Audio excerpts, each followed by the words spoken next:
Recordemos que este bimestre estamos trabajando acerca del servicio. Dios bendiga a nuestros hermanos del Ministerio de Alabanza, de verdad, por dejarse usar de manera especial en esta mañana. Y vamos a trabajar en Efesios capítulo 2, versículos del 8 al 10. Es un texto que mi esposa citó la semana pasada, la predicadora la semana pasada, pero que hoy vamos a trabajar a profundidad. Efesios capítulo 2, versículos del 8 al 10. Cuando lo tenga allí, por favor, me dice amén. Gloria a Dios. No escuché mucho, pero escuché fuertemente a Ramón. Gloria a Dios. Damos gracias al Señor.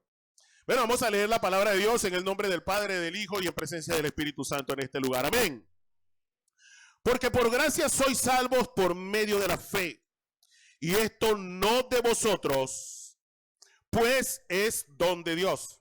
No por obras para que nadie se gloríe, porque somos hechura suya, creados en Cristo Jesús para buenas obras, las cuales Dios preparó de antemano para que anduviésemos en ellas. Amén. Vamos a orarle a Dios y vamos a pedirle que hable a nuestras vidas. Amén. Padre Santo, Dios Todopoderoso, Señor, ponemos esta palabra delante de ti. Ponemos también nuestras mentes y nuestros corazones, Dios eterno, para que seas tú edificándonos conforme a tu verdad, y tu palabra es verdad, Señor. Conforme a la necesidad de cada uno, Señor, habla, ministra nuestras vidas. El que necesite exhortación sea exhortado, el que necesite consuelo sea consolado, el que necesite palabra de aliento sea alentado, el que necesite ser fortalecido sea fortalecido por tu palabra. En el nombre de Jesús, Señor, echamos fuera de este lugar todo espíritu distractor, Dios amado, y te entregamos, Señor, este lugar para que tú hagas como tú desees. En el nombre de Jesús, amén. Carta a los Efesios, Efesios capítulo 2, versículo 8. Es escrito entonces a una iglesia que se encontraba en la ciudad de Éfeso. Éfeso era una ciudad que pudiéramos determinarla o nominarla como orgullosa. Orgullosa, ¿por qué? Estaba en ella el templo de Artemisa o de Diana, una de las 7 maravillas del mundo antiguo. Una cosa impresionante, según las medidas que dicen los arqueólogos que tenía esta construcción y lo que ella representaba. Esta construcción representaba que la diosa Diana era la guardadora de esa ciudad y ellos eran los guardadores de su casa. Esto era una de las cosas de las que ellos se gloriaban, se preciaban de ser la ciudad guardiana del templo de Artemisa. Ahora, esta iglesia nace no de una manera muy fácil o muy sencilla. Hay trabajo en esta iglesia. Pablo visita la ciudad con Priscila y Aquila. Dice que estuvo muy poco tiempo, breve tiempo. Es la expresión que utiliza la Biblia, que estuvo allí con ellos. Y Pablo tuvo que irse porque iba hacia Jerusalén para la fiesta de la Pascua. Y los dejó a ellos dos. Se quedaron allí Priscila y Aquila trabajando y, por supuesto, predicando el mensaje del evangelio. Ellos se quedan trabajando y luego llega un hombre llamado Apolos, que tranquilamente lo podemos describir como evangelista. Era un hombre que era muy ducho en las escrituras, que creyó en Jesús, iba por todos lados hablando de Jesús y enseñando. Lo toman a Priscila y Aquila, que lo ven predicando el mensaje del evangelio y ven ciertos desaciertos en él. Le dicen: ven acá, vamos a enseñarte. Usted tiene fuego, usted tiene pasión, pero usted hay que disipularlo. ¿Sí? Y así somos nosotros cuando llegamos. Y queremos, ven acá. Hay que disipularlo. Y eso hacen ellos. Y el hombre, bueno, hermano, de verdad, hizo un trabajo allí. Pero finalmente llega Pablo, regresa Pablo ya en su tercer viaje misionero. Cuando él pasó por allí, iba de regreso de su segundo viaje misionero. En el tercer viaje misionero hace esta segunda visita a Éfeso. Y ahí sí se queda entre 2 o 3 años para establecer a la iglesia. Cuando llegó, consiguió un número de más o menos 12 discípulos. O sea que Priscila y Aquila estaban ahí luchando. Y el hombre se queda ahí en la ciudad. Ahí en la ciudad de Éfeso se reúne primero con los judíos, después de reunirse con los judíos, alquila un lugar de un hombre llamado Tirano. Es decir, que entonces se reunían en las casas, pero tenían un lugar también donde él les enseñaba. No sabemos si se lo prestaban o se lo alquilaban, Uno que dice que sí, que alquiló el local. Pero ahí había un local de reunión, chicos. Me parece interesante verlo porque ahorita se está levantando un boom de que no, todas las casas, sí, las casas son importantes. Pero fíjate, ahí había un lugar donde Pablo reunía a la gente así y les predicaba y les enseñaba. Después que Pablo se va, queda Timoteo por año y medio más. Entonces vemos una iglesia, hermano, que se está formando en una ciudad cosmopolita, una ciudad altamente pagana, porque tenía en su centro a la diosa, la casa de la diosa Diana, pero entonces habían muchas cosas allí. Timoteo se queda, dice, año y medio, primordialmente para contrarrestar la falsa enseñanza de unos pocos hombres influyentes. Se cita un hombre llamado Himeneo y Alejandro, quienes probablemente eran ancianos de la congregación, eran líderes de la congregación. Debido a esos hombres, la iglesia en Éfeso estaba plagada de fábulas, genealogías interminables, según se dice en Efesios capítulo 1, versículo 4, y algunas ideas contra la Biblia, prohibían casarse, prohibían comer algunos que otros alimentos. Ahora, algo importante también en esta ciudad, y es importante que entendamos esto para meternos en el asunto, es que esta era una ciudad pudiente. Era una ciudad cosmopolita, era una ciudad que era prácticamente la segunda ciudad en importancia dentro del Imperio Romano. La única ciudad más importante en ese tiempo era Roma. Después de Roma estaba Éfeso. Ahora, aunque no había un gobierno como tal de Éfeso, estaba el gobierno de toda la región de Asia, pero se gobernaba desde Éfeso. ¿Sí? Entonces, había gran migración o gran movimiento pagano hacia esa zona, porque estaba Diana, se movía mucho dinero, era de gran importancia también para el Imperio Romano y una ciudad muy bien administrada. O sea, hermano, ahí había pocos limpios. ¿Sí? O sea, que de pronto el evangelio no llegó a la gente porque, bueno, no tienes necesidad. O sea, el evangelio de la prosperidad, hermano, ahí como que estaba, porque ahí la gente tenía plata. ¿Sí? El evangelio del movimiento, ¿cuál es el otro movimiento? El de las acciones sociales, porque la gente tiene necesidad. No, hermano, ya había que predicar a Cristo. O sea, ya lo que había que predicar era a Cristo. El centro era Cristo. Ahora, era fácil pensar, en medio de estos movimientos, que la gente pensara que, oye, si yo hago buenas acciones, cuando le hablaban de Dios y de todas estas cosas, bueno, pero es que yo soy bueno, yo hago, yo doy, yo esto, yo aquello. Y Pablo dice, la salvación no es por obra. Usted puede tener, usted le puede dar, usted puede hacer lo que quiera, pero la salvación no es por obras. La salvación es por fe. Y comienza diciéndole, mas vosotros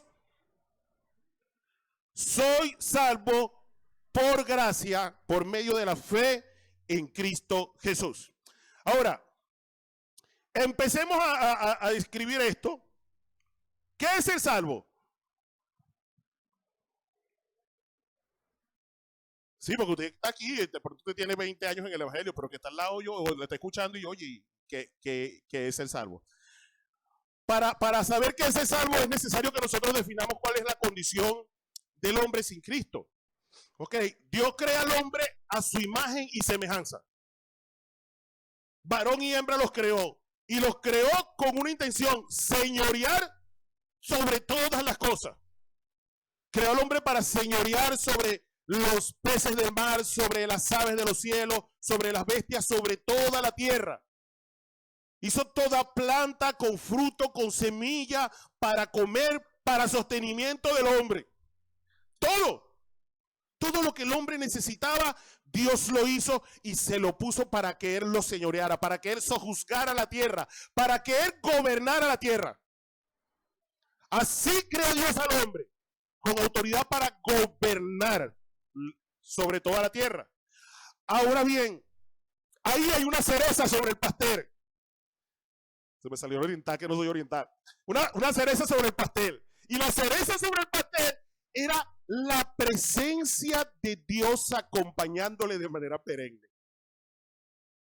por siempre, que no terminaba, de manera eterna.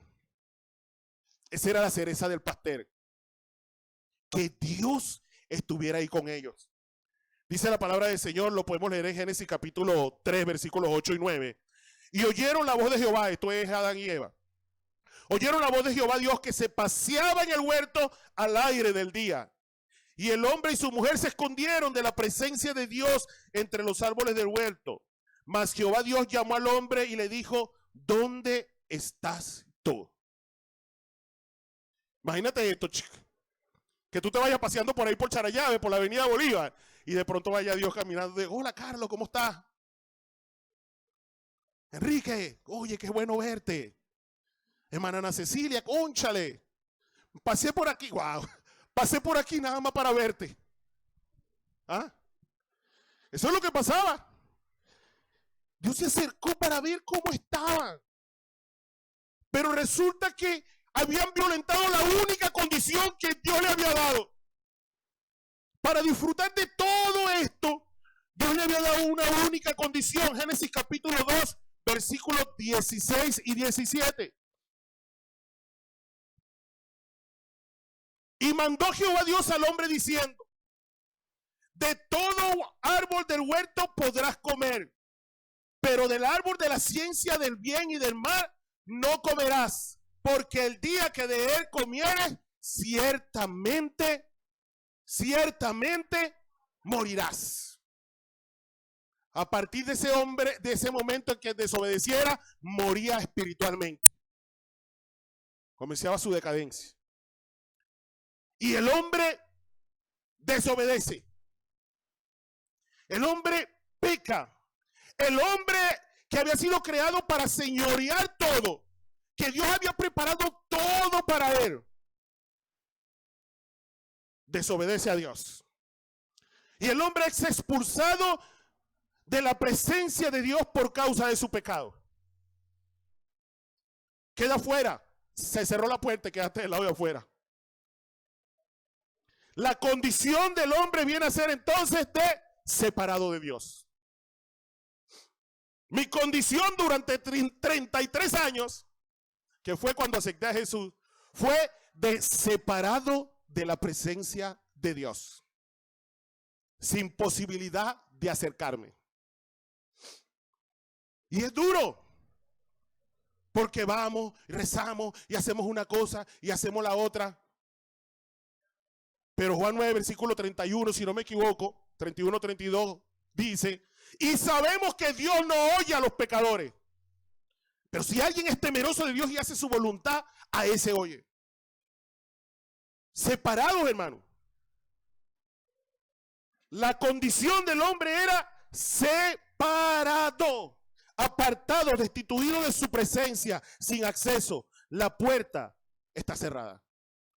¿Qué es ser salvo entonces? Sencillo, es ser rescatado de esa condición y de las consecuencias de esa condición. Porque esa condición trae consecuencias. Y Jesús viene para hacerte salvo, para rescatarte de las consecuencias que te trae esa condición, que esto suena como un trabalengua, pero ya es una consecuencia. Porque estaba apartado de la presencia de Dios, hermano. Wow. La paga del pecado, de la desobediencia, de apartarse de Dios es Romanos 6:23. La paga del pecado es la muerte. ¿Sabe? Jesús era muy gráfico. A ese nosotros nos han hecho creer en un Jesús de Woodstock. Los que tienen su quinta década por allí, saben que ese es el festival de rock de los años 70 donde se habló amor y paz. Y los tipos usaban el cabello largo y la cosa, y entonces ese es el Jesús que nos vendieron de esa época y ese es el Jesús que nosotros, ¿sí? Pero resulta que Jesús, por ejemplo, le dice a la gente en Marcos 9, capítulo 43, 48, hablándole acerca de lo que les esperaba, apartados de Dios, le dice, Y si tu mano te es ocasión de pecar, córtala. Te es mejor entrar manco en la vida que teniendo las dos manos ir al infierno. ¿Ir a dónde? Díganlo sin miedo. Sí, porque ahora a la gente no le gusta hablar del infierno. ¿Sabes? Si el pastor no habla del infierno, si el pastor habla del infierno, no es popular, no, hermano. Al fuego inextinguible, fuego que no se apaga. El gusano de ellos no muere y el fuego no se apaga. Y si tu pie te es ocasión de pecar, córtatelo. Te es mejor entrar cojo a la vida que teniendo los dos pies ser echado al infierno. Otra vez vuelve Jesús y lo cita. Y si tu ojo te es ocasión de pecar, sácatelo. Te es mejor entrar al reino de Dios con un solo ojo que teniendo tus dos ojos ser echado al infierno, volvió a recalcar Jesús. Jesús está haciendo, mire, Jesús ama a la gente. Y como Jesús ama a la gente, le hace ver, entender su condición. Le hace ver las consecuencias de sus acciones. O sea, hermanos, si ustedes no cambian su vida, si ustedes no aceptan la salvación que viene de Dios, lo que les espera es esto. Ahora, Jesús usa una palabra que se llama Gehenna o Gehenna o el Valle de Hinós. El Valle de Hinós era conocido por todo el pueblo donde él estaba predicando. Era conocido como un lugar donde se arrojaba basura, pero además de arrojar basura, se arrojaban los cuerpos de los delincuentes. Los que eran crucificados, los que eran matados por los romanos, eran arrojados allí. Y suena muy duro para nosotros, pero imagínate para ellos que sabían. Ahora, como se arrojaban cuerpos, siempre para que no se propagaran epidemias, los estaban quemando. El olor era nauseabundo. ¿Cómo tú sabes, pastor? Porque he visto cuerpos quemados. Y de verdad el olor es nauseabundo. Y eso era de día y de noche. Ese fuego nunca se apagaba. Por supuesto, había gusanos. Todo el tiempo. Y Jesús les está diciendo, epa, la condenación eterna es como eso. Eso que ustedes ven allí. No le está diciendo, van a arrojar tu cuerpo allí. Le está diciendo, la vida que tú vas a tener eternamente va a ser como eso. Ese era Jesús. Ese era el discurso de Jesús. Ahora, ¿no los amaba? Sí. Les hacía ver, epa, esto es lo que les espera. Esa era la condenación, hermano. Y si alguno está aquí, hermano, hoy día, de verdad, y perdóneme que sea tan franco, y no ha aceptado a Jesús en su corazón, lo que espera es eso, lo dijo Jesús. Busque una Biblia donde están las palabras de Jesús y la va a ver en rojo. Pero ¿por qué Jesús lo decía? Porque los amaba. Porque no quería que se perdieran. Quería que entendieran lo que venía. Ahora, ¿por qué necesitamos ser salvos? Yo creo que ya está claro. Necesitamos ser salvos de esas consecuencias. Ahora, lo que se describe es que tú no te puedes salvar solo. No es por tus obras, le dice. Es como alguien que, mano, te puede ser el mejor nadador del mundo. Caíste de un barco en alta mar y quedaste allí en el medio del mar. ¿Cuánto tiempo puedes durar allí de pronto sosteniéndote? ¿Qué? 3, 4, 5 horas si eres muy bueno. Yo no creo que dures un día. Finalmente vas a necesitar que alguien te arroje un salvavidas. Finalmente lo vas a necesitar. En esa situación no puedes salvarte solo. Necesitas que alguien te rescate. Imagínate que te vas arrojando de un avión, o te arrojaron de un avión, muchos pies de altura. Comienzas a caer y estás consciente. Y vas cayendo, vas cayendo, vas cayendo. finalmente vas a llegar al suelo. ¿Qué necesitas?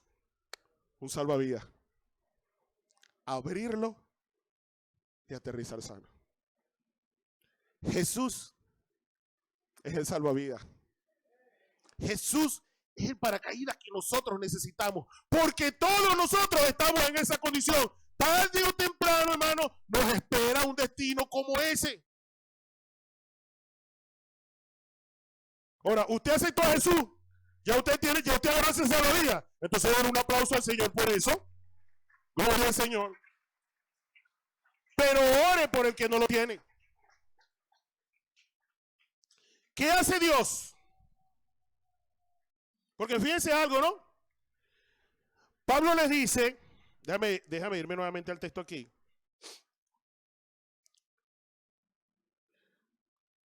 Porque por gracia soy salvo por medio de la fe. Entonces ahí hay dos acciones. Está la acción del hombre y está la acción de Dios. ¿Qué hace Dios para nuestra salvación?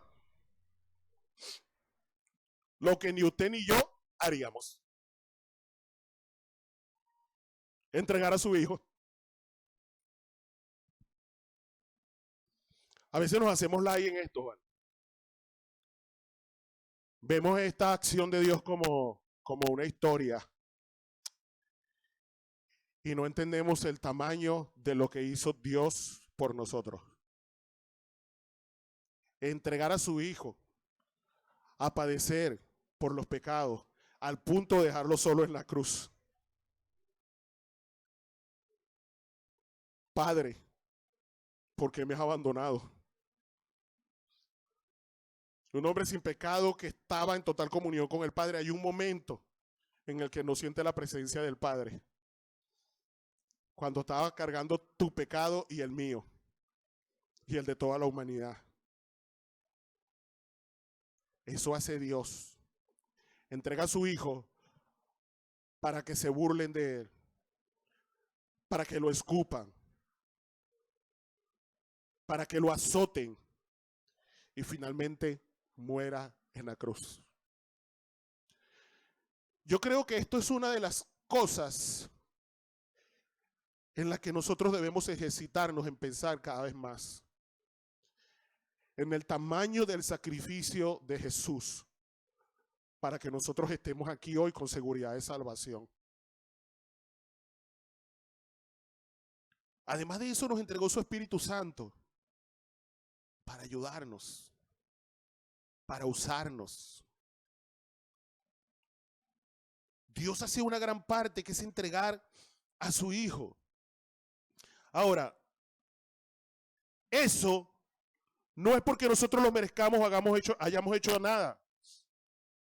Eso es la gracia. Por gracia soy salvo. Gracia es favor inmerecido que Dios otorga a los seres humanos. Es un don o un regalo gratuito. Un acto de amor y bondad divina que no se gana por méritos propios, sino que se recibe por la voluntad de Dios. Vicky, ¿tú crees que tú hiciste algo para merecer ser salva? No. Freddy, ¿crees que hiciste algo para merecer ser salvo? No. Nelson, ¿crees que hiciste algo para merecer ser salvo? El otro Freddy allá atrás, ¿hiciste algo para merecer ser salvo? No, ninguno. Pero somos salvos, gloria a Dios, ¿verdad? Eso es la gracia. No hacemos nada, no lo merecemos. Eso es la gracia. Pero de parte de nosotros dice, por gracia sois salvos por medio de la fe en Cristo Jesús. Es decir, Dios entregó a su hijo por gracia, pero a nosotros nos corresponde creer. Ahora, ¿qué debemos creer? Hermano, lo que dice la Biblia que debemos creer. ¿Qué pasa con esta generación de creyentes? Hermano, es que estamos creyendo en que tenemos que creer en Jesús como un salvoconducto. Cuando la Biblia dice, Si confesares con tu boca que Jesús es el Señor. Si confesares con tu boca que Jesús es el que manda. Entonces Dios entrega a su Hijo por gracia, pero nosotros debemos aceptarle como Señor y vivir conforme a su voluntad. Ahí están las dos cosas. Es Señor. Si confesares que tu boca que Jesús es el Señor. Los que estudian aquí dan los primeros principios. ¿Qué es lo primero que Pedro le enseña a Cornelio y a toda su familia en relación a Jesús? ¿Qué? Que es Señor de todos. Que es Señor, que Él es el que manda. O sea, la salvación se da gracia de Dios que entrega a su Hijo y nosotros que aceptamos obedecerle. Es así. Y la aceptación de obediencia se demuestra obedeciendo. Eso es. Por gracia sois salvos por medio de la fe en Cristo Jesús. Veía una familia que después el algoritmo me bombardeó. Pero una familia que estaba sentado en un estadio para ver un juego de básquet, creo que era en la NBA, o el básquet universitario de los Estados Unidos. Realmente no identifiqué a los equipos, pero ellos estaban por allá arriba, hermano, ya pegados al techo literalmente, entre la pared y el techo. Ahí estaban los tres, papá, mamá y una niña, estaban viendo el juego. Y de pronto llegó un muchacho y les preguntó que, no, y les entregó un sobre. Y ellos se quedaron dudando. Y no agarraban el sobre. Agarra el sobre, hasta que el hombre, bueno, tiró la mano y agarró el sobre. Cuando agarró el sobre, entonces se agarró el sobre y dice, abre el sobre. Y el hombre dice, el sobre, había unos boletos, y los boletos decían, eran 3 boletos para primera fila. O sea, estaba pegado por allá por el techo, y ahora a primera fila. Y él se queda con los boletos en la mano, y el hombre le pregunta todavía, ¿acepta? ¿Sí o no? Es un tremendo regalo para un fanático del básquet, para un aficionado. O sea, ese es el regalo de los regalos, hermano. Porque era allí, al lado de los jugadores. Pero finalmente, él tenía que decidir si aceptaba o no aceptaba el regalo. Él tenía que creer que eso era real. Porque alguien pudo haberle dicho, ven acá, y lo saca de allí y resulta que esto era mentira. Pero él debía creer que era real y aceptar el regalo. Asimismo es la salvación. Es por gracia de Cristo, pero es por fe de nosotros. Y hermanos, y si nosotros hemos tenido fe para eso, como decía mi esposa la semana pasada, hermano, eso se demuestra con nuestras acciones. Eso se ve, eso se refleja. ¿Y se refleja en qué? En la obediencia. Porque lo que nos hace salvos es hacer a Jesús nuestro Señor. Y lo voy a reiterar para pasar de este punto. Hermano, usted es salvo si usted aceptó que Jesús dirigiera su vida y usted le obedece. Si confesares con tu boca que Jesús es el Señor y creyeres en tu corazón que Él se levantó de entre los muertos.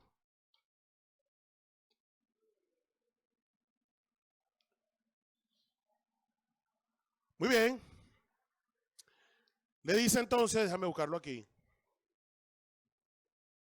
que la fe, porque por gracia sois salvos por medio de la fe, y esto no de vosotros, pues es un regalo de Dios. No por obras, para que nadie se gloríe. Ya hablamos de que, ¿cuál es la fe que tenemos que tener? ¿Fe en qué? Fe en que Jesús es nuestro Señor. ¿Por qué fe? Sí, nuestro Salvador. Eso lo hemos aprendido. Lo que no terminamos de aprender es que Él tiene que ser nuestro Señor. Señor y Salvador. Es Salvador si es nuestro Señor. Jesús no es nuestro Salvador si no es nuestro Señor. Entienda eso. Eso es necesario que usted lo entienda, hermano. Jesús no es su Salvador si no es su Señor. Eso no está separado. Jesús es su Salvador si ciertamente es su Señor. Le decía que la familia de la gente de Efesios era, o la comunidad de Éfeso era una comunidad pudiente. Era una comunidad, hermano, que podía abundar en buenas obras. Si la salvación fuera por obra, Pablo Escobar Gaviria estuviera en el cielo. Claro, hermano. A esa su ciudad lo ama por todas las buenas obras que hizo. Porque ayudaba a la viejita, porque hacía esto, porque hacía lo otro. Y ser el tipo bueno.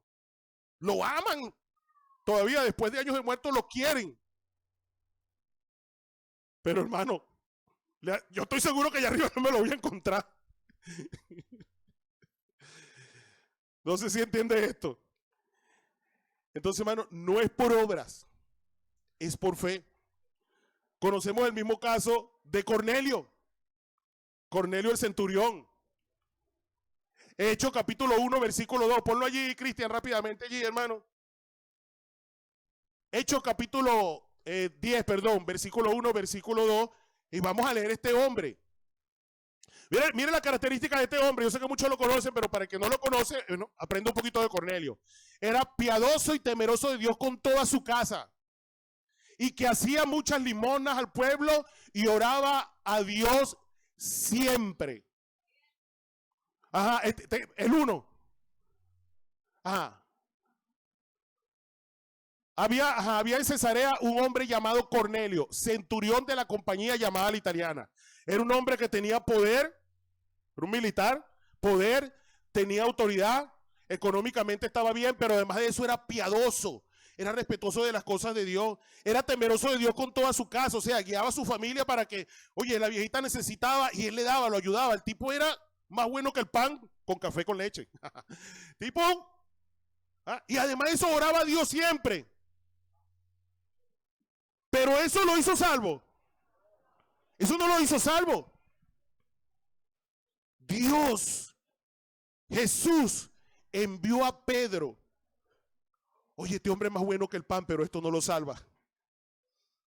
Porque la salvación no es por obras, es por gracia. Y Pedro va y le predica a Jesucristo y él cree, reconoce lo que Pedro le dijo. Y lo primero que Pedro le dijo era que Jesús era el Señor de todo. Que Jesús había caminado sobre esta tierra lleno del Espíritu Santo, sanando a los enfermos, libertando a los cautivos, que murió en la cruz, que resucitó al tercer día, que fue atestiguado por muchas personas, que era juez de vivos y muertos y que creyera en esto recibiría perdón de pecado por su nombre. Eso era lo que tenían que creer. Esa era la fe. No era por las obras. Y Pablo les es enfático en eso. Ahora dice el versículo 10 para finalizar. Porque somos hechura suya, creados en Cristo Jesús para buenas obras, las cuales Dios preparó de antemano para que anduviésemos en ella. Y esta expresión me resaltaba mientras preparaba el mensaje. Somos hechura suya. Somos hechura de parte de Cristo. O sea, Cristo nos hace. Estamos muertos en nuestros delitos y pecados. Apartados de Dios. Estamos, voy a utilizar una palabra que a lo mejor está en venezolano, ahora la moda, ¿no? Estamos enchavetados, hermano. Estamos embaratados. ¿Sí? A lo mejor como los pingüinos de Madagascar, gorditos y bonitos, perfumaditos, hermano, pero espiritualmente bien echados a perder. Y dice que Él nos hace. ¿Sabe? Y mientras preparaba esto, pensaba en Dios con el pueblo de Israel. cuando se le presenta a Jeremías como el alfarero, como quien estaba haciendo una obra. Esa obra era el pueblo de Israel. Pero ¿sabes qué? Dice que mientras estaba haciendo esa vasija el alfarero, la vasija se echó a perder en las manos del alfarero.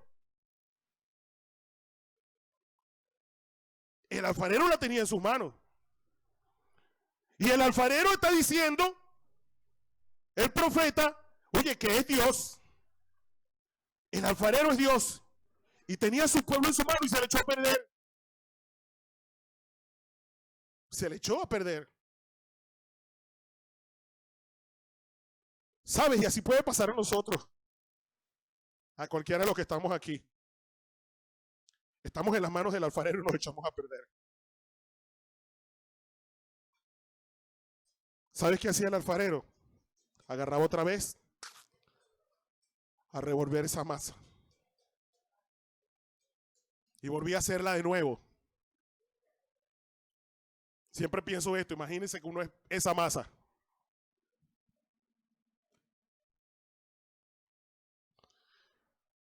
Primero que cuando la vasija ya está modelada, ya está como resistente, ¿no? Ya está como dura. Y tienen otra vez que, ay, acá, esto no quedó. Hay que echarle más agüita, hay que echarle más. Y empiezan a trabajar otra vez eso. Pero ¿sabe qué es lo importante? Hermano, hermana que está aquí. Puede que te hayas echado a perder, chico, en las manos del alfarero. Puede que no estés caminando tan bien como debieras. Puede que las cosas no estén tan bien. Pero ¿sabe qué era lo importante? Que la vasija continuaba en las manos del alfarero. Y quiero decirte hoy, sea como sea, no te salgas de las manos del alfarero. No te salgas de las manos del alfarero. Quédate allí. No lo hice bien. Estoy torcido, estoy eschavetado. Pero aquí sigo en tus manos, Señor. Porque yo soy hechura tuya. Entiende que Dios está trabajando en tu vida. Dios te está dedicando de sí. Yo no puedo dejar de ver la obra de Dios en mi vida. Sería vanagloria si no lo hiciera. Dios me rescató del abismo, del foso, donde no valía medio, donde me daba vergüenza conmigo mismo, donde no quería verle la cara a mi mamá, no quería. Ese era yo. Allí caminaba. Pero donde yo estaba, yo no fui a buscarlo. Donde yo estaba, llegó Jesús para sacarme de allí, para rescatarme de allí. Y comenzó a trabajar en mi vida. Circunstancias duras, difíciles, como estoy seguro que usted mismo también lo piensa ahorita. Pero ¿sabe qué? Cuando veo que las cosas no están tan bien, digo, Señor, gracias, porque sé que estoy en tus manos. Y dice la palabra del Señor que nada podrá apartarnos del amor de Dios. Nada. Somos hechura. Dios te hizo, vete, mírate. Mírate como una cosa hermosa y preciosa en la que Dios está trabajando. Ese eres tú. Puede que tú estés aquí y de pronto te sientas maltratado por papá, te sientas que mamá no te quiere, te sientas que eres incomprendido, te sientas que la pareja que tú tienes, hermano, eres un hermano, hermana, eres una cosa hermosa y preciosa en la que Dios está invirtiendo su tiempo. Eso eres.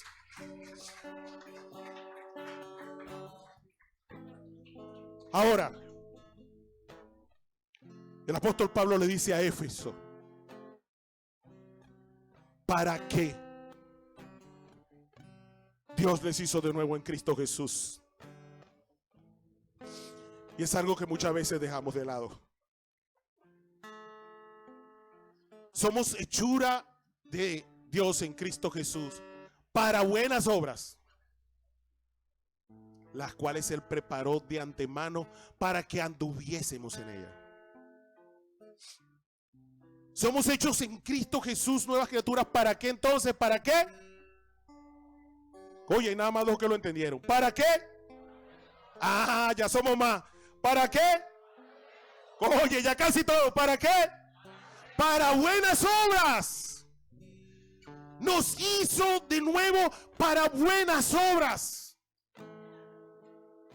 ¿Por qué? De tal manera amó Dios al mundo que entregó a su único Hijo para que todo aquel que en Él crea no se pierda, sino que tenga vida eterna. Dios ama a la humanidad y quiere manifestar el amor a la humanidad a través de usted.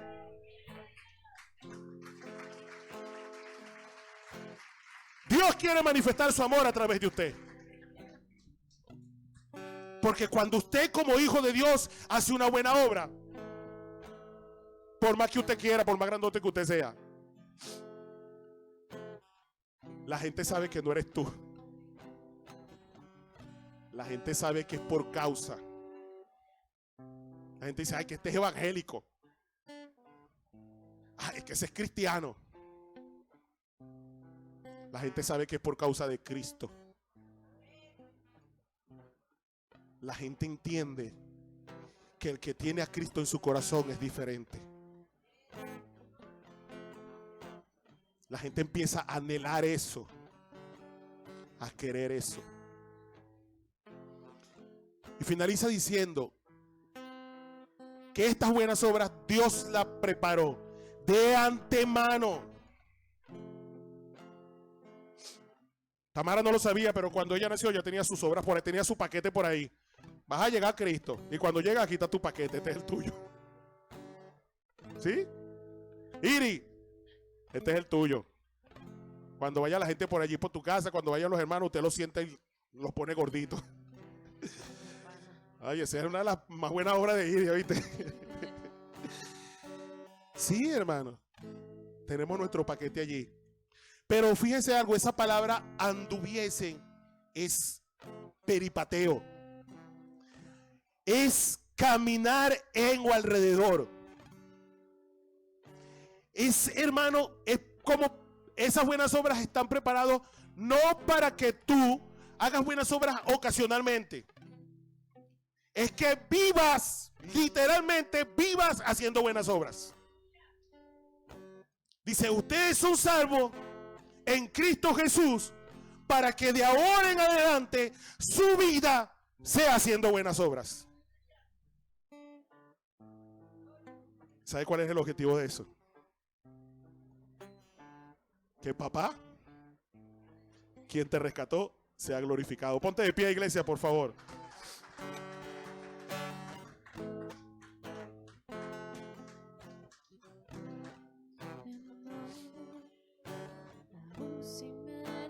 Por gracia sois salvos. Por regalo de Dios, no merecido. Por gracia, por medio de la fe. Fíjese algo, entonces Jesús se entrega, Dios se entrega a Jesús, muere en la cruz, Jesús se entrega, derrama su sangre y nosotros le aceptamos y somos salvos de la condenación eterna, donde el fuego nunca se acaba, como lo decía Jesús, y donde el gusano come de día y de noche. ¿Sabes que la palabra Gehenna o infierno aparece 11 veces en el Nuevo Testamento? Y 10 de esas veces las dijo Jesús. Creo que algo estaba diciendo. La otra vez la cita su hermano Santiago. Y a lo mejor Dios te trajo aquí en este día.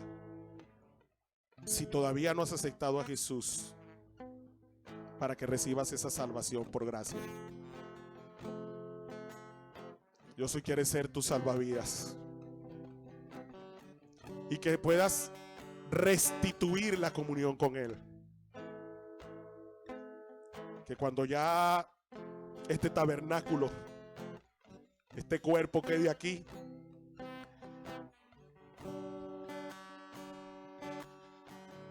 nos podamos pasear delante de Él. Y que Él nos pregunte cómo estás. Yo me lo imagino así, qué bueno que estás aquí. Dice la palabra del Señor, ¿verdad? Que le dirá, bien, buen siervo fiel. En lo poco fuiste fiel. Qué bueno que llegaste. Qué bueno que llegaste. Y si tú todavía no has aceptado a Jesús, si quieres aceptarlo hoy, puedes levantar tu mano allí donde estás y podemos guiarte. Queremos guiarte a recibir ese regalo hermoso y maravilloso. Gloria a Dios. Si todos hemos creído en el Señor, vamos a orar para darle gracias al Señor por eso. Amén. Padre amado, Dios Todopoderoso, te damos gracias. Gracias, Señor, por tu presencia en medio de nuestras vidas. Gracias, Señor, por tu sacrificio que nos regala esa presencia. Gracias, Señor, por la medida de fe que nos diste para creer, para aceptarte como Señor y como Salvador. En el nombre de Jesús de Nazaret, Señor, ponemos nuestras vidas delante de ti. Encuentra nuestros corazones para andar, para caminar, para vivir en esas buenas obras que ya tú tienes preparado de antemano para nosotros. En el nombre de Jesús de Nazaret, Señor, te doy las gracias, Señor, por la palabra que tú has traído a nuestras vidas, Dios. En el nombre de Jesús de Nazaret. Bendice esta congregación, Señor, de manera especial. Llénala cada vez más y más de tu presencia y levántala, Dios, como un ejército que te da a conocer en todo lugar. En el nombre de Jesús. Amén. Dios les bendiga.